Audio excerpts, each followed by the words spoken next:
The reason, she said, was that it contained a secret herb from her mother. And since she had no way of ever refilling the container, she was concerned that if Ben or anyone else ever picked it up and looked inside, they might accidentally drop it and spill its valuable contents. The container wasn't really much to look at. It was so old that much of its original red and gold floral colours had faded. You could tell right where it had been gripped again and again as the container was lifted and its tight lid pulled off. Not only Martha's fingers had gripped it there, but her mother's and her grandmother's had too. Martha didn't know for sure, but she felt that perhaps even her great-grandmother had used the same container and its secret herb. All Ben knew for sure was that shortly after he had married Martha, her mother had brought the container to Martha and told her to make the same loving use of its contents as she had. And she did, faithfully. Ben never saw Martha cook a dish without taking the container off the shelf and sprinkling just a little of the secret herb over the ingredients. Even when she baked cakes, pies, and cookies, he saw her add a light sprinkling just before she put the pans in the oven. Whatever was in that container, it sure worked, for Ben felt Martha was the best cook in the world. He wasn't alone in that opinion. Anyone who ever ate at their house grandly praised Martha's cooking. But why wouldn't she let Ben touch that little container? Was she really afraid he'd spill its contents? And what did that secret herb look like? It was so fine that whenever Martha sprinkled it over the food she was preparing, Ben couldn't quite make out its texture. She obviously had to use very little of it because there was no way of refilling the container. Somehow, Martha had stretched those contents over 30 years of marriage to date. It never failed to affect mouth-watering results. Ben became increasingly tempted to look into that container just once, but never brought himself to do so.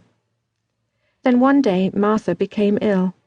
Ben took her to the hospital, where they kept her overnight. When he returned home, he found it extremely lonely in the house. Martha had never been gone overnight before, and when it neared supper time, he wondered what to do.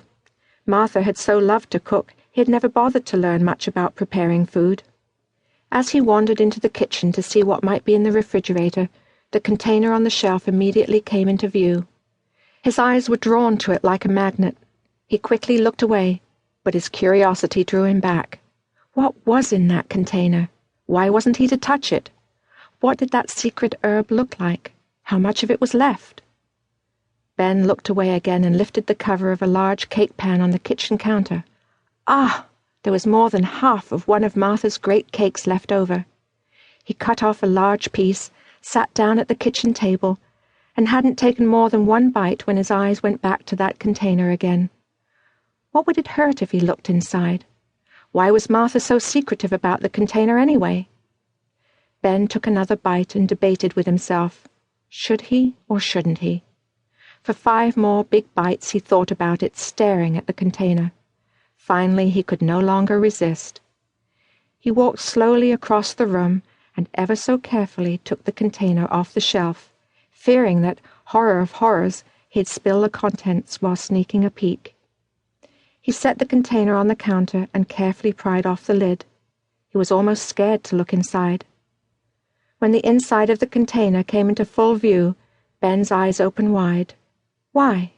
The container was empty, except for a little folded slip of paper at the bottom. Ben reached down for the paper, his big, rugged hand struggling to get inside. He carefully picked it up by a corner, removed it, and slowly unfolded it under the kitchen light. A brief note was scrawled inside, and Ben immediately recognized the handwriting as that of Martha's mother. Very simply it said, "Martha, to everything you make, add a dash of love." Ben swallowed hard, replaced the note and the container, and quietly went back to finishing his cake. Now he completely understood why it tasted so good.